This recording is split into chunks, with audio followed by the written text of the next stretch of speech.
All right, everybody, we're about to begin here with Mike Strawn as soon as he gets up. For those who weren't in when I made the announcement earlier, same thing as yesterday. Go ahead and just put your name in the chat, and I'll call on you one by one.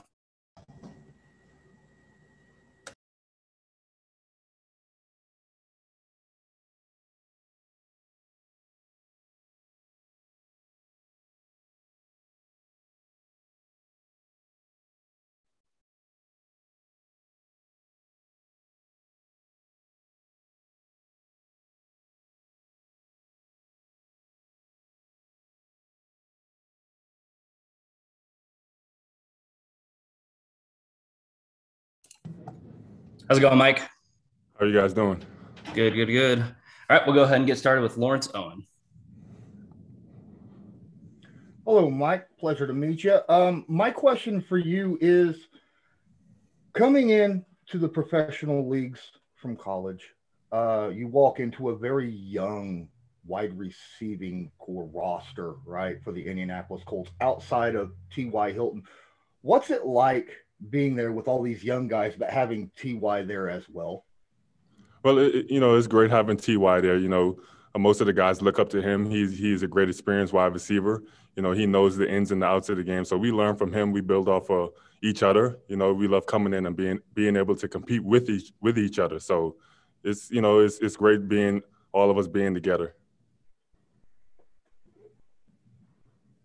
All right, next we'll go to Andrew Thomason. Hey, Mike. Thanks for taking the time to be here. My question for you is there a player that you maybe watched growing up that you tried to model your game after? Two players that I, kind of watched and studied growing up was number one, Kylen Granson, and number two, Michael Irvin. And I've also had the opportunity to meet Michael Irvin, and those two players, they're great. They're in the Hall of Fame. So much to learn from them, especially what they did throughout the course of their career. And they're bigger type receivers, and that's what I am, and that's what I, study when I'm watching the game. So those two players is who I look up to. All right, Cody Felger. Hey, Mike, thanks for doing this. My question is, coming from a D2 school already, how different has it been for you? And what do you think will be some of the biggest, I guess, challenges is the word, making that transition from D2 now to the NFL?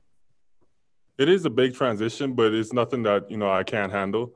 I love being here. I love the competition. It is a higher level, so it's just being able to come in and, learn everything quick and be able to compete on this high level. But, that's something I've been doing so far, and, I don't plan to stop. All right, Destin Adams. Hey, Mike, thanks for doing this. And I think the biggest thing that everyone has said about you ever since you were drafted is your size and how big of an asset that's going to be to your game. What's another area of your game that you think is really going to help you at the next level? My speed, definitely. I'm more faster than what people think. I have the ability to move, use my size to my advantage, and come in and out of my breaks. So my speed is definitely something that I use to my advantage also with my size. All right, Jeremy Swopes. Hey, Mike. Nice to see you. Thank you for your time. Being new to the Colts and new to the community, what do you think is something, and this isn't so much as a football question, is what do you bring to the community that we don't already have here? I'm a great guy even off the field. I love being able to interact with, fans, people who look up to the Colts, and just being a great guy even off the field, being somebody who's motivating, easygoing, and just representing the Colts in a bigger way. Okay, Stephen Burton. Hey, Mike, thanks for doing this. So I'm curious, you were kind of utterly dominant the last year you were playing at Charleston. What were you able to do last year with the season being postponed to the spring and not really having football activity to do during the fall? I was able to get, a lot of one-on-one work, especially at my position, being able to better my route running, being able to, to touch up on a few details when it comes to, my position specifics. So I was able to get a lot of work in, even on my own. I had a lot of free time, so I was able to go out, do some footwork, do a lot of extra catching, and it made me better. So I never stopped working when I heard, our season was postponed or canceled, sorry. So I just kept working. All right, we'll go back to Cody Felger. Michael, so Michael Pittman also is a guy that's known for his size, right? And more of a guy like that. I'm curious if you've had a lot of contact with him already. I know he just had a kid, but how much have you kind of picked his brain already on the transition to the NFL and just, you guys using similar styles there in terms of your body size? Yeah, he's a pretty good receiver. He's also somebody, some of the guys look up to. And, I also watch him because he, like you mentioned, he has, the sort of the similar size as me. So I watch to see how he runs his routes, how he makes different plays and transition, so he's a pretty good receiver and somebody, you could look up to. All right, and then we'll finish up here with Lawrence. So I have a question about what you work on most when it comes to improving yourself as an athlete. Do you find your strengths and try to make them stronger to make you more impossible to cover in that situation? Or do you look for a weakness that you might, or deficiency, mind you, that you try to bring up to make yourself a more complete receiver? Well, I'm kind of both. I take my strengths and I take them to another level because your strength is your strength. You have to keep those, up to where you need it to be. But also I work on my weaknesses, whatever the case may be. I come out, and I just work on it and see if I could, get better all around. All right. Thank you, Mike. Yes, sir. Definitely. Thank you. Thanks a lot, Mike.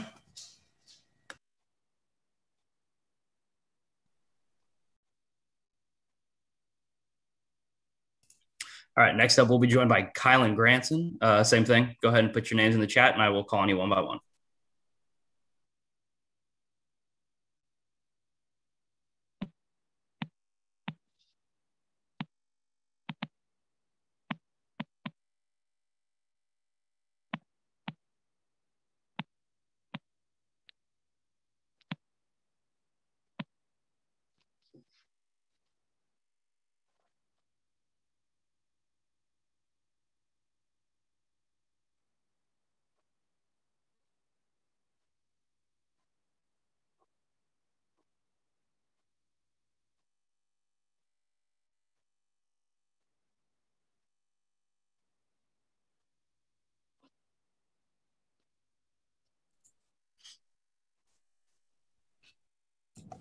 Hello. Kylen, how's it going? Good. How are y'all?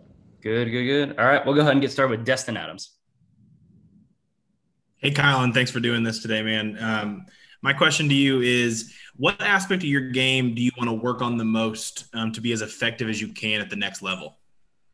As far as my game, I feel like the first thing that stands out to just about everybody is that just the fact I haven't done as much inline stuff in the past. Coming from SMU, we were more of a spread out offense. I mostly lined up in the wing. At times I'll put my hand in the dirt. But going forward, now that I'm here at the Colts, definitely going to need to put my hand in the dirt more. Cody Felger. Hey, Kylen. My question for you is, what have been some of the biggest things, in the 2 weeks you've been working with Carson, some of the biggest things that have stood out to you? Oh, man. I mean, I've had the chance to catch the ball with a lot of great quarterbacks. And, man, when I tell you that thing's got some otherworld zip, man, that thing's taking the stick off my gloves. But, yeah, I mean, just the way he wants his routes run, the way the timing's already coming together. I mean, I can tell he's one of the few special ones. And, it's been a blast. I grew up watching him on TV, and it's kind of otherworldly to me to be catching balls from him now. So once I stop acting like a little schoolgirl out there, we're going to have some fun, man, move the ball down the field. All right, Lawrence Owen. So coming into the draft, a lot of people, I noticed reports that were stating that you needed improvement in the blocking area. And I went and checked out the film and I saw something completely different. What would you say if you had to talk to some of these guys that said, that you weren't a good blocker, what would you say to them currently right now? I'm glad you noticed that I can actually block. If they were here right now, I'd be like, well, I respect your opinion. Everyone's entitled to that. I humbly disagree. Here's the film to show you that I can block. It's just, I guess I don't meet their criteria. So, but yeah, I would disagree wholeheartedly. Yeah. All right, Andrew Thomason. Hi, Kylen. Thanks again for taking the time to be here. My question for you is, I guess last year in the Colts offense, some would say they were really missing the tight end that could really stretch the field vertically, big chunk plays down the field. Is that a part of your game that you think you could help bring to this Colts offense this coming season? Oh, yeah, for sure. 100%. I mean, coming from a wide receiver standpoint, I mean, at SMU, that's all I did was stretch the field, get on the mismatch on the outside, on the inside, line me up on a back or a safety. Either way, they're losing. So, yeah, just bringing that to this next level here at the Colts organization, I feel like, yeah, that's definitely the role that I'm going to fit into. All right, Jeremy Swopes. Hey, Kylen, Coach Slopes from D-Line Sports. Thanks for the shout out on race day. I appreciate that. But I have a question. Being in the Colts tight end room, there seems to be a lot of versatility between the three. You guys are very different in the styles that you guys play the tight end position between Mo Alley and Jack and yourself.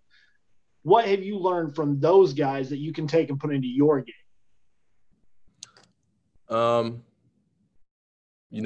Coming into the room, I definitely realized, just the differences in body types between me, Jack, and Mo Alley. But what I found out is that a lot of the things they did that made their game, I could also utilize, whether that's just footwork, the way they come in and out of routes, the way they get off the line. There's just a bunch of tools that I hadn't necessarily realized before.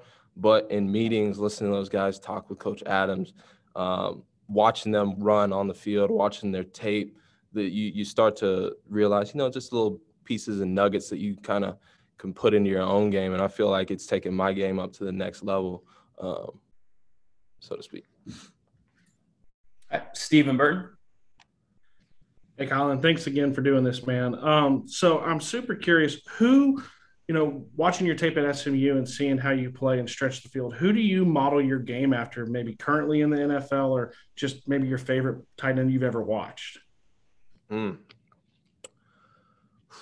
That's a loaded question. Let's see. So I guess for a tight end, I model my game off of kind of more like Evan Ingram type deal, real athletic, can run real well. And then my favorite tight end, my favorite tight end used to be Tony Gonzalez. He was great, but obviously I'm not as tall, sadly, as everyone will tell you. Oh, he's kind of small for a tight end. But, definitely look up to him and Gronk, even Jason Witten, Jack Doyle. I mean, I watched some of his stuff as well as Mo Alley's. So, I've really pulled from a bunch of different places. But, yeah, I'd say Tony was my guy, and then Evan Ingram's my model. So, all right, Matthew Radden. Yes, sir. Really appreciate you doing this, Kylen. I just want to ask, man, you had talked earlier about, you being in practice and, star-studded, if you will, kind of stars in the eyes. Is there anybody that's kind of helped ground you? I can imagine that transition is probably pretty big. Is there anybody you'd like to shout out that's really kind of helped you kind of get used to the Colts organization? Sort of ground me. I'd say, my boy Sam Ellinger, the quarterback, we high school boys. So he's kind of my grounding force because I'm like, dude, we're out here with all these guys. He's like, dude, it's just high school. Calm down. But nah. But for real, yeah, having Sam here, having someone I've played with before, he's kind of been a grounding force. And all the guys that I've met, they're all really nice, really good guys, really good people.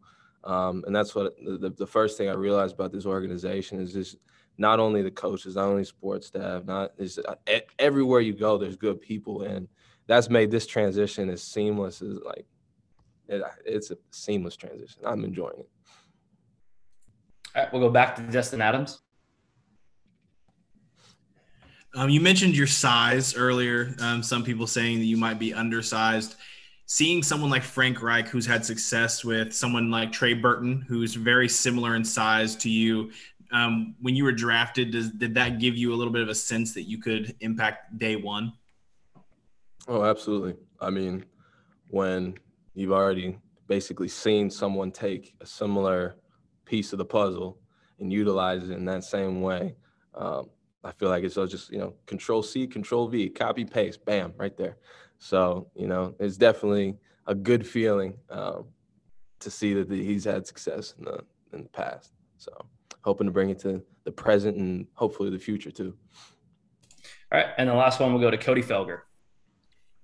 Kylen, you mentioned a little bit about Jack Doyle, Mo Alley-Cox being in with them a little bit. I'm curious, now that you guys have a little bit of a break, what are some things maybe you took from them that you're looking to potentially refine in your game before training camp comes? So if I had to live, I'm not gonna. So I'd say the biggest thing as far as I've taken from both of them is just how sound their footwork is at all times. Like their feet are always consistently pretty much in the same place every time, based on whatever play it is. So their footwork is freaking precise. And then even more so their pad level as well, coming out of the stance, in and out of routes, all that stuff, their pad level stays the same, and it just makes them so hard to cover whenever their pad level doesn't change, and all of a sudden, oh, they're going left, oh, they're going right, oh, they're going back, oh, they're going forward, So, just those were some of the first things I took away as far as the technique and stuff goes like that. I'm sure there's going to be much more that I'm just scratching the surface, but as far as the first couple of weeks of takeaways, those are mine. All right. Thank you, Kylen. All right. Appreciate y'all. Y'all have a good one.